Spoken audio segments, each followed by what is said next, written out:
Hi, in this episode we'll set up Rails application and then connect Angular application with Rails via proxy. So every request Angular application does to API address is redirected to Rails application.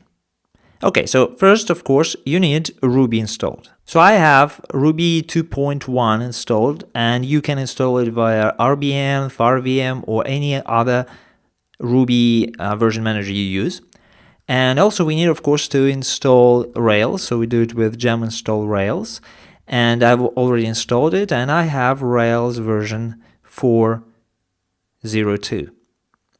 Okay, so now we're ready to create Rails application, and we do it with Rails new, and we call it SW Backend, and we're gonna skip tests because we will use our spec. Okay, and that's pretty much all we need to do for now. But we need to send requests from Angular application to this application without the need to specify full web address like localhost 3000. What we want is to send requests to API/something. So to demonstrate it, so let's first I go to this backend application, and I'm going to just run Rails server, and I'm going to open new tab here, and I'm going to tats SW front, and I'm going to run grunt server. Okay, it works.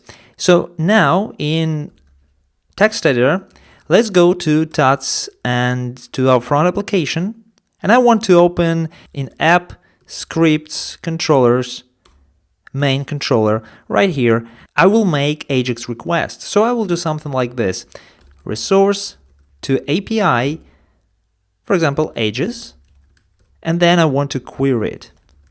So I do it only to demonstrate you how we make request and where we want it to end up. So of course I need to inject resource right here.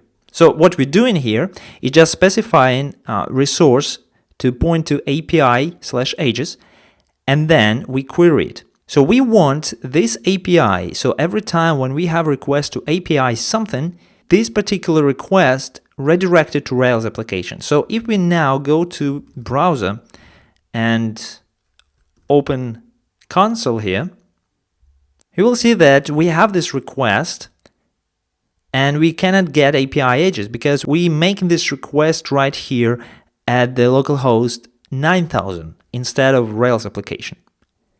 Okay, to achieve it, we're going to use connect proxy package.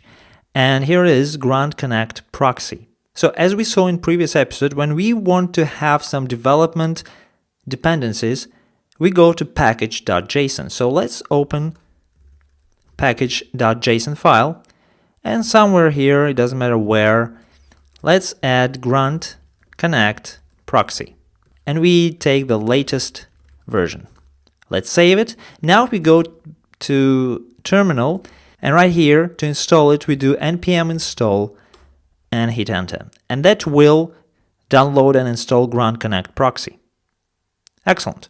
So first we need to configure proxies, and you can get all instructions from this page on the GitHub. So as you can see here, we need to configure proxies, and let's do it right now. So we go to our editor and go to grunt file, and here where we connect, we define proxies array, and inside of it a proxy object. And first we want to define context, and our context is every request to API.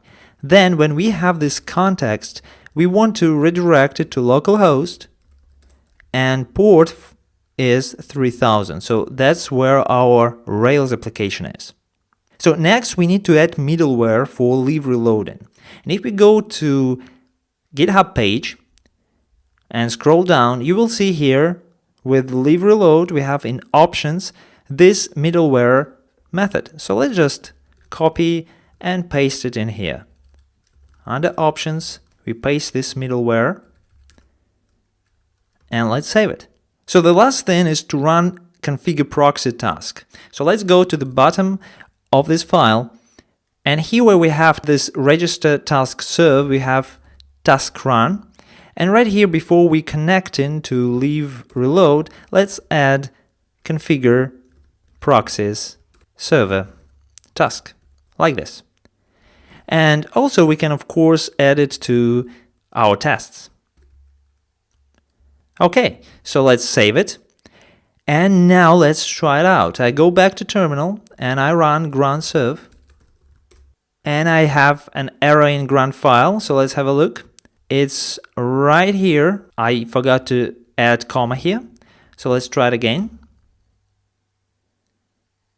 And now if we open developer tools, you can see that we have the same request, but if we click on it, you'll see that its request is actually going to Rails application. And if we go to terminal, to the first tab, you see that exactly we have this request. How cool is that? Excellent. So now let's go back to our main RGS and remove this request completely from the controller. And also, let's commit our changes for our backend application. So for backend application, all we've done actually was created Rails application. We haven't done anything with it yet. But still, let's initialize Git repository, add everything, and make our first initial commit. And in our front-end application, let's also make a commit grunt connect proxy setup. Okay, in this episode, we set up the connection between Angular and Rails applications via proxy. Now we're ready to develop our first feature, so thank you very much for your time and see you in the next episode.